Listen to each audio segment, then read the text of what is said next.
Lahat sa'yo'y ibibigay.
Sandaling ito, Ama, minsan pa kami iyong patawarin at pagindapatin mo ang bawat isa sa amin. Tulungan kami, Panginoon, na patuloy na baguhin ang bawat sarili-sarili namin, O Diyos. Umaamin kami, Panginoon, na may mga ugali kami, Panginoon, na hindi kalugod sa iyo. Ikaw lang, Yahweh, ang makapagbabago nito, O Diyos, upang tunay na maging kalugod kami mga lingkod mo, Diyos. Pagpalain mo ang mga manggagawa mo sa lugar na ito. Tulungan mo sila, Panginoon. Akayin mo sila na yung mabagpalang kamay, O Diyos. Bigyan sila ng kaligsihan sa kanilang paglilingkod. Bigyan mo sila ng karunungan, Yahweh, kung paano kanila sambahin at paano ka magalak sa kanilang paglilingkod. Tulungan mo sila, O Diyos, na magkaisa sila, Panginoon, isang Espiritong Banal. Tulungan mo sila, Panginoon, na laging lumapit sa iyo. Sa anumang oras, anumang pagkakataon ng kanilang buhay, laging kanilang kausapin. Upang lumalim ang bawat isa sa pagkakakilala sa iyo. At tunay nga, malalaman namin, Panginoon, kung ano ang ibig mo talaga sa bawat isa sa amin.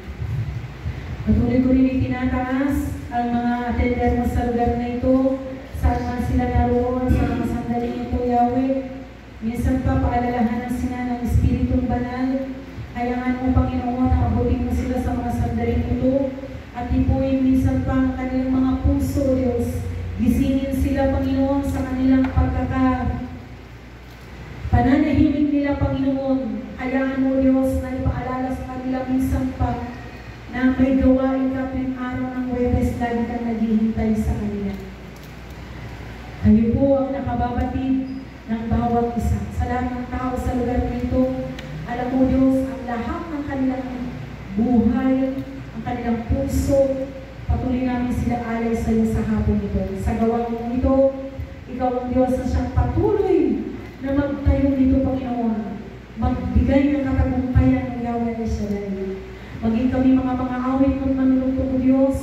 Tulungan kami sa aming pag-awit. Ikaw ang makita.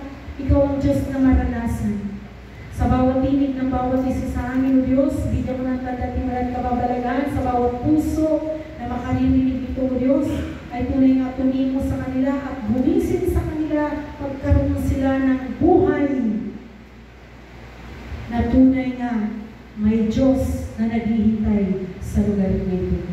Ibig sa pagpalain na lalaki gagamitin mo sa hapon ito, ikaw ang Diyos na patuloy na manguna sa kanyang buhay. Sa kanyang paglilingkod, patuloy mo siyang tulungan, bigyan mo siya ng lakas, kasiglahan mo rin sa lahat ng oras, lalo sa kanyang paghayong, sa kanyang buong pamilya. Tulungan mo siya at karunungan ang nagaling sa iyong kalalitan, patuloy mong igawad sa kanya. Sa kanyang paghahayag, ikaw ang Diyos na laging makita sa kanyang katayuan, at tinig mo, Yahweh, maging tinig niya, Panginoon, sa anuman siya itayo, O Diyos. Kalooban mo lang at siyang patuloy niya may pagsigawan. Ebres ang pagpalain ng buong angkan niya, Yahweh Shaddai, ikaw ang nakababatid, nakakaalam ang mga pangangailangan ng kanyang mga mahal sa buhay. Sa oras na ito, Ama, umaasa kami, O Diyos, nagkakaisa kami, answer prayer mo ang kanyang mga mahal sa buhay.